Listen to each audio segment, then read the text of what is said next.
A paz do Senhor, povo de Deus, louvado seja o nome do nosso Senhor Jesus Cristo. Mais um Desperta Crente, receba essa palavra no poderoso nome de Jesus. Hoje, 8 de março, Dia das Mulheres, louvado seja Deus. Feliz Dia das Mulheres para todas as mulheres guerreiras, levantadas pelo próprio Deus, fortalecidas pelo grande eu sou. Que Deus continue te abençoando, Deus continue te fortalecendo, Deus continue nos dando força nessa caminhada, que nós continuamos sendo esses instrumentos do Senhor, para que o nome do Senhor seja glorificado na minha vida, na sua vida, a todas as mulheres, um feliz Dia das Mulheres, e que Deus continue te abençoando, seja essa mulher virtuosa, essa mulher cheia de graça, e assim como tem o tema e o nome do trabalho que Deus me confiou, mulheres sábias em tempos difíceis. O tempo pode estar difícil, mas a mulher tem sabedoria. O tempo pode estar difícil, mas a mulher tem graça de Deus para prosseguir a caminhada. Amém? Deus abençoe sua vida. Vamos lá. Segunda carta de Paulo aos Coríntios. Começamos outra epístola poderosa. Capítulo 1, louvado seja Deus. Deus é bom, irmão. Deus é maravilhoso. No capítulo 1, Paulo vai trazer a sua saudação de costume, né? Costumeira a sua saudação. Ele vai falar: Paulo, apóstolo de Jesus Cristo, pela vontade de Deus. Ele aqui já externa a vontade de quem chamou ele como apóstolo, porque as pessoas gostam de botar em dúvida, gostam de querer botar a mesa em xeque, né? A nossa chamada com Deus. Então, o que a gente precisa ter primeiro é a convicção da nossa chamada. O que a gente precisa ter primeiro é a convicção de quem nos levantou, de quem nos chamou. Vai ter dia que nós vamos chorar, vai ter dia que nós vamos ficar tristes, vai ter dia que nós vamos até parar: Senhor, eu vou parar, vou sentar, porque nós somos ser humano tem as suas fraquezas, tem as suas debilidades, mas a gente precisa ter essa convicção que quem nos chamou foi Deus. A vontade de Deus e a escolha é dele. Se a vontade é de Deus, a escolha é dele. Quem vai poder mudar a vontade do Todo-Poderoso? Quem pode mudar a vontade de Deus? Se ele te escolheu, se ele me escolheu, essa é a vontade do Senhor. Então vamos lá. Aproximadamente depois de alguns meses dele ter escrevido a primeira carta aos Coríntios, ainda não havia sido resolvido algumas situações que estavam acontecendo na igreja. Havia muitos desvios de doutrinas bíblicas, doutrina da palavra. Então falsos mestres estavam dentro da igreja de Coríntios. Como a gente estudando 1 Coríntios, nós sabemos que a carta 1 Coríntios nos mostrou muitos desvios, mas muitos desvios, desvio de caráter, desvio de doutrinas, desvio de posicionamento, muitos desvios da igreja, muito partidarismo, divisão. Meses depois de Paulo ter escrito essa carta, não havia se resolvido ainda muitas situações. Não havia sido se resolvido. Ainda tinha muitas situações que estavam da mesma forma. Então Paulo vê a necessidade de novamente escrever outra carta, né?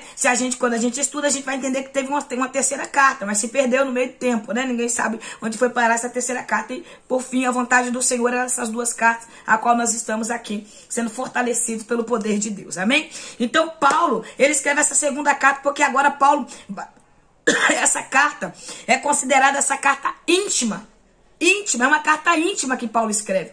É considerada algo Paulo vai falar sobre sua vida, sobre seus sentimentos nessa carta. Paulo vai mostrar que o sofrimento que ele passava era por amor ao evangelho, por amor a Cristo. Então vamos lá. No verso 1, eu citei aqui, né? Ele fala: graça e a paz seja convosco.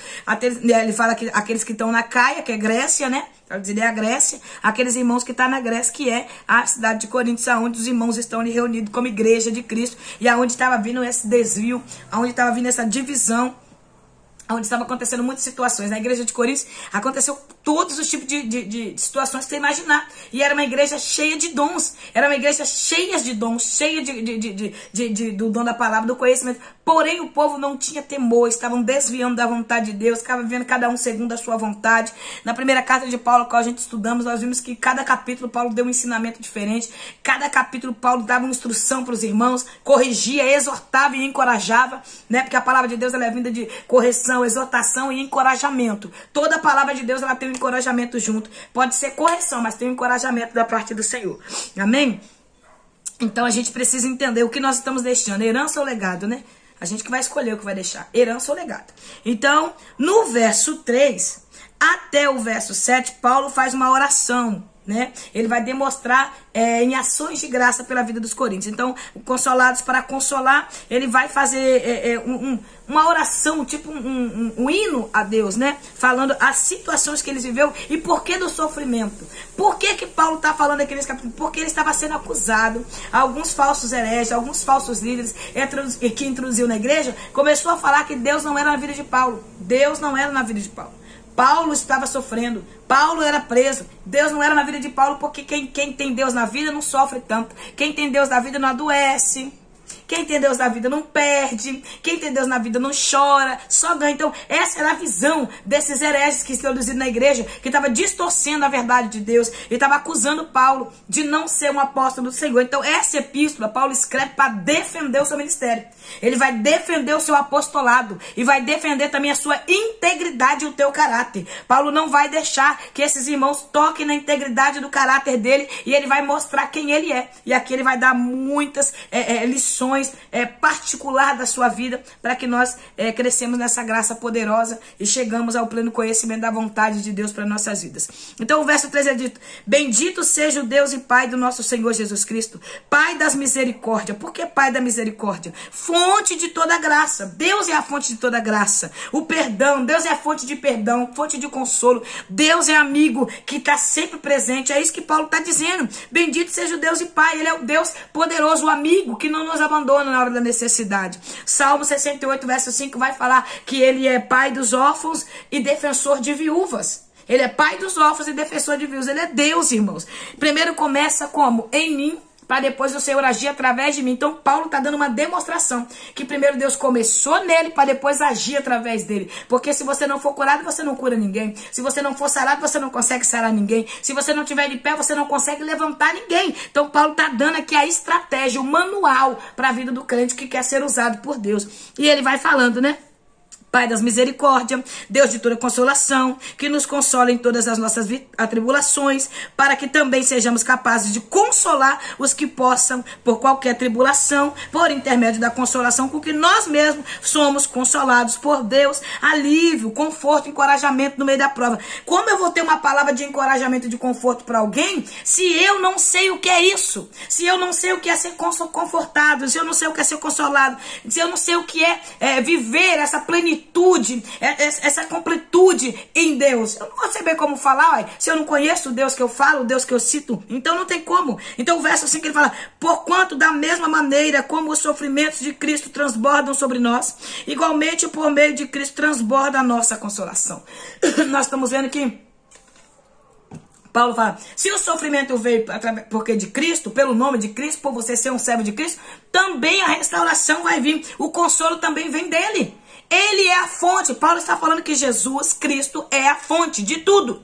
Ele é a fonte. Ele é a fonte que gera, ele é a fonte que cria, ele é a fonte que traz à existência aquilo que não existe. Eu vou anotar isso aqui para me não esquecer. Ele é a fonte. Anota aí na sua Bíblia também, para você não esquecer que ele é a fonte de tudo.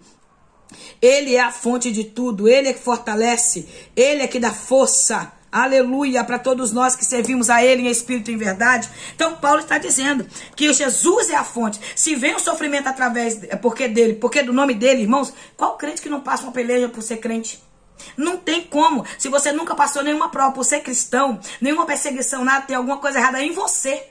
Tem alguma coisa errada, não tem como você servir a Deus e não incomodar o mundo. O mundo se incomoda com quem vive com sinceridade. O mundo só não se incomoda com quem é igual ao mundo. Quem é igual ao mundo não incomoda ninguém. Agora, quem é igual a Jesus vai incomodar.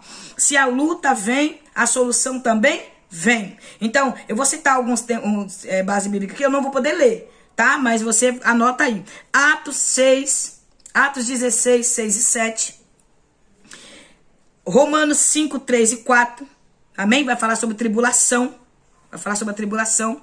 Romanos 8, 14 vai falar sobre ser guiado, né? Eu gosto muito desse versículo 14 de Romanos 8, que diz assim: todos aqueles que são filhos de Deus são guiados pelo Espírito de Deus. Então, se eu sou filha de Deus, eu sou guiada pelo Espírito Santo de Deus. Então, não tem como eu dizer, sou filha de Deus e não sou guiada por Ele. Vamos lá. Ora, se somos atribulados para a vossa consolação e salvação, se somos consolados, pois para a vossa consolação, a qual vos proporciona perseverança, a fim de que suporteis as mesmas aflições que nós também estamos passando. Meu Deus. A aflição, a luta vai trazer convicção, vai trazer perseverança. Então suporta esse processo aí, minha irmã.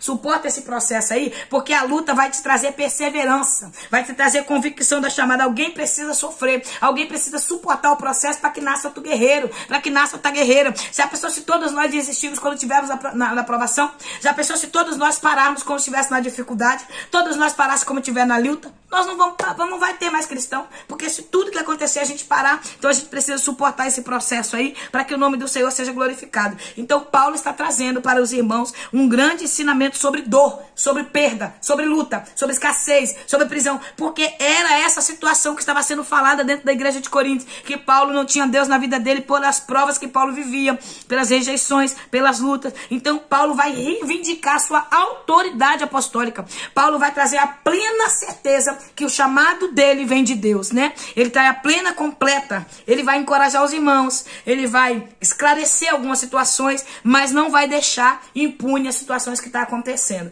Esse problema atualmente que acontece, impunidade. Nós vemos pessoas se levantar contra a outra, defamar ministério, defamar nome, e a impunidade reina, porque muitas vezes a liderança finge que nada está vendo e deixa por isso mesmo, e muitos aí estão sofrendo, ou alguns até desviaram, desistiram da caminhada, porque não tem justiça. Claro que quem faz justiça pelo crente é Deus, mas a autoridade que Deus deu à liderança é para ser usada. Deus ortogou a autoridade da liderança para ser usada, e muitas vezes a liderança negligenciou essas áreas. E Paulo, como liderança, ele está escrevendo a carta aos Coríntios para defender o seu ministério, para defender o seu caráter, para defender a sua integridade e para alertar os irmãos, para encorajar os irmãos, para exortar os irmãos, para trazer para a mente daqueles irmãos um crescimento espiritual. E ele começa falando de sofrimento. O verso 7 ele fala: a nossa esperança a vosso respeito está firme. Quer dizer, o pensamento nosso é o mesmo. Estamos firmes ao vosso respeito, só que falamos querendo posicionamento. Visto que sabemos que sois participantes dos sofrimentos e de igual forma sereis da consolação. Então, irmão, aquele que participa do sofrimento com Cristo, ele também participará do gozo. Ele também participará da hora que o Senhor chamar a igreja para a glória. Então, você está sofrendo aqui na terra, permaneça firme, não desanima. O sofrimento traz amadurecimento. O sofrimento traz maturidade. O sofrimento traz crescimento. Todas as vezes que a gente vai passar para outro nível, o Senhor permite sim uma situação acontecer. Eu vou ler um verso que está aqui em 1 Pedro. Eu gosto muito desse verso, porque desde quando eu estudei essa carta, nós gravamos vídeos aqui falando sobre 1 Pedro. Eu guardei esse verso 7, ó. Assim acontecerá para que... Olha só. Eu vou ler o 6 só para você pegar aqui e compreender minha visão. Portanto, nesta verdade, exultai mesmo, considerando que agora por algum tempo ainda tenhais de ser afligido por toda espécie de provação. Então, o crente vai viver provação. Para quê? Para ser aprovado. Aí o verso 7 diz: assim acontecerá para que a sinceridade da vossa fé seja atestada muito mais preciosa que o ouro que se corrompe, ainda que refinada pelo fogo, resultando em louvor para a glória e honra, quando Jesus Cristo for revelado. A sua fé vai passar pelo fogo, a minha fé vai passar pelo fogo. Nós iremos passar por lutas, nós iremos passar por dificuldade, porque está passando tudo muito rápido, e as provas que nós vivemos vai passar também rápido. Porém, o Senhor quer aprovar a minha e a sua fé. Como Deus vai aprovar a minha fé se eu não quero passar por dificuldade? Como Deus vai aprovar a minha fé se eu não quero passar por luta? Que fé é essa? Que eu não posso passar por nada, rejeição, escassez, perda, nada eu posso sofrer. Que fé é essa? Rasa. Que fé é essa que não tem profundidade? Que fé é essa? Irmão, chorar faz parte. Hoje de manhã eu já chorei. E não tenho vergonha de falar, chorei hoje de manhã, mas eu tô aqui sentada gravando um vídeo pra você, te dizendo que o meu Deus que eu sirvo é bom. O Deus que você serve é o Deus fiel que nós servimos. É o nosso Deus, ele é bom.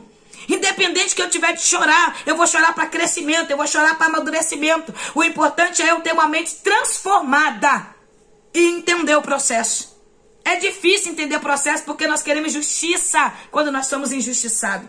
Nós queremos ver resolver problemas quando nós vemos as situações se apertarem. E o Senhor está dizendo, tenha paciência.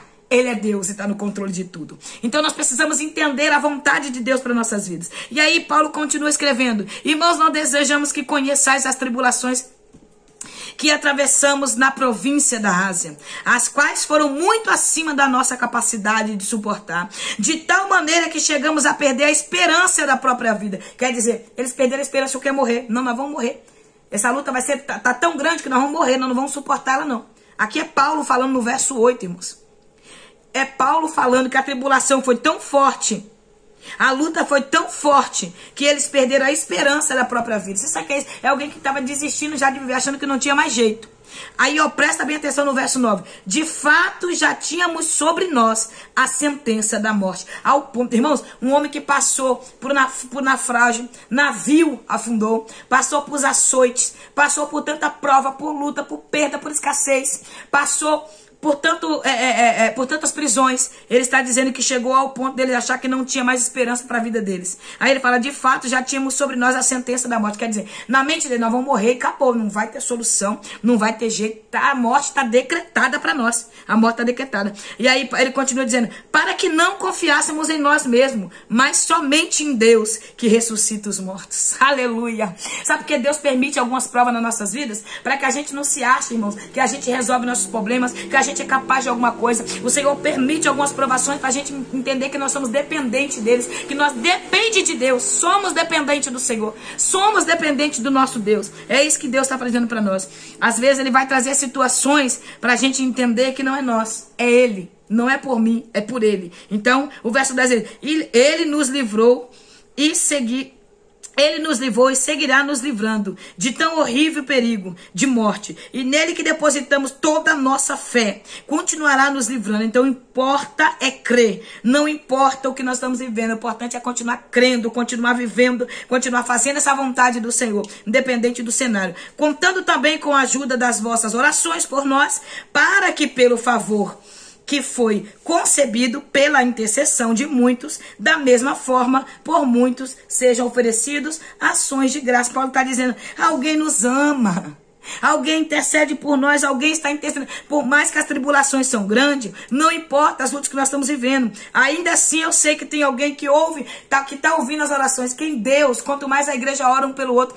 Efésios capítulo 6, se eu não me engano é o versículo 18 e 19, Paulo vai pedir oração por ele, continuar orando insistentemente pelos santos, nos versos 18, e o verso 19 fala, ora também por mim, para que me seja dado no abrir da minha boca a ousadia de pregar a palavra. Então, tem pessoas que oram por mim, irmãos, tem pessoas que oram por você, sempre alguém manda uma mensagem para mim, missionária, estou orando pela sua vida, não para, não desanima, não desiste, Deus é contigo, tu é exemplo para mim. Então, sempre tem alguém que intercede. Tem quem está amaldiçoando? Tem. Não tem jeito. Tem quem tá com raiva? Tem quem tá com inveja? Tem. Sempre vai ter. Mas sempre tem alguém que tá ali, ó, intercedendo por você. Orando pela sua casa. Orando pela sua família. Orando pelo seu ministério. Intercedendo. Aí Paulo fala no verso 11. Contando também com a ajuda das vossas orações. Por nós. Ele está dizendo, continua orando por nós, ore por nós não precisamos de oração, porque se nós passamos essas tribulações ao ponto de achar que não tinha jeito e iríamos morrer, as orações de vocês têm sido ouvidas pelo próprio Deus, as orações de vocês têm sido ouvidas por Deus, a oração dos santos tem chegado a Deus como intercessão por muitos, e ele fala, e ainda assim tem muitos que estão dando ação de graça pela nós, fazendo culto de ação de graça por nós, oferecendo culto de ação de graça pelos missionários.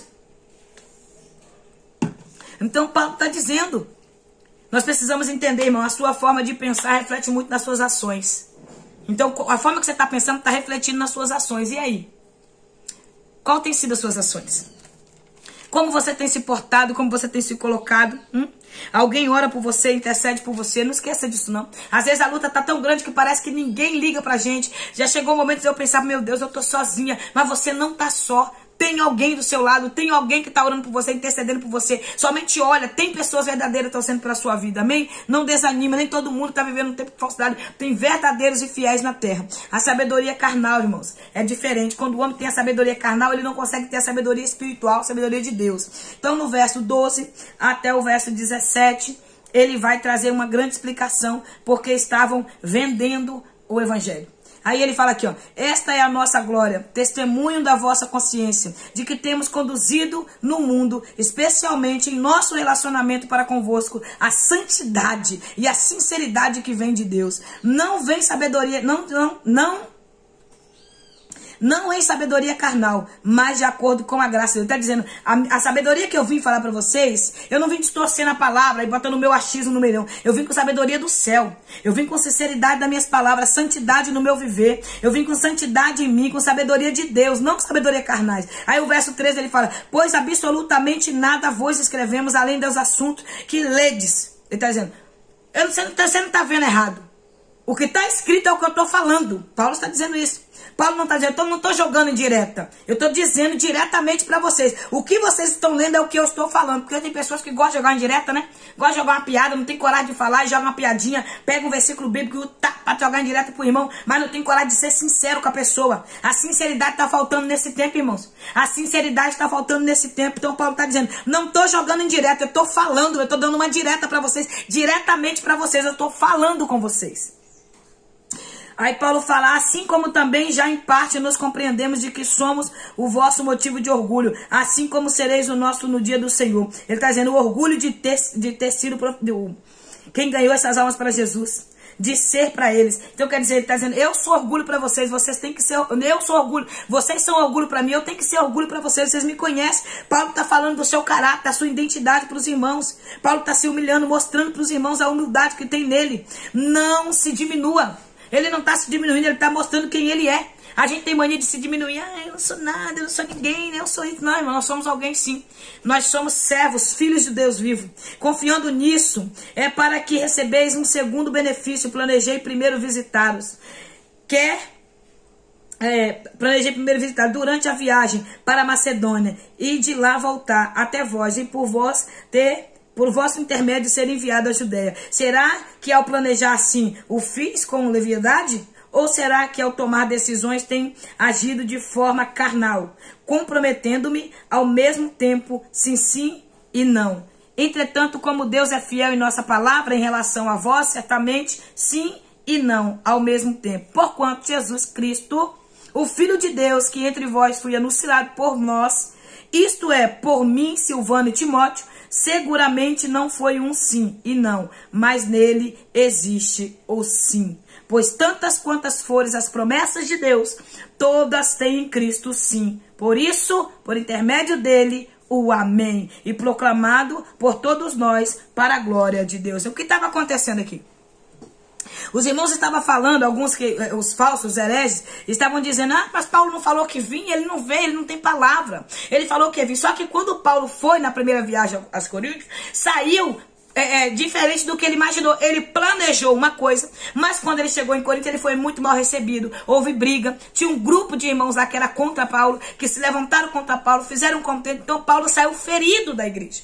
Paulo saiu machucado, entristecido com o comportamento dos coríntios, em fato de saber que foi ele que gerou aquela igreja em lágrimas, em dor, gerou aquela igreja em açoites. Então ele saiu ferido, machucado, e ele não teve o retorno, porque ele veio na primeira e falou que viria novamente na segunda, mas ele não veio. Ele não veio, ele desistiu de vir, porque ele não queria ferir os irmãos, ele não queria usar a autoridade dele. Se você ler aqui, ó, o verso 23, ele fala, portanto, invoco a Deus por minha testemunha, de que fui para vós, de que não fui, aqui ó, de que fui para vos poupar, que não voltei a Coríntios. Ele não foi para poupar, porque ele tinha autoridade para usar, ele poderia usar a autoridade apostólica dele, ele poderia exortar aqueles irmãos, botar tudo de banco, mas ele não foi porque ele não queria agir com a razão, ele não queria agir com a dor, ele queria agir na direção de Deus, direcionado pelo Espírito. O verso 24 diz, não que tenhais domínio sobre vossa fé, não que eu mande de vocês, não que eu seja o dono de vocês. Tem pastor que quer ser dono, né? Tem pastor que quer dominar, que a ovelha é dele, ele manda, não faz o que ele quer. Então ele está dizendo, não que eu seja dono, não que a vossa fé seja porque de mim,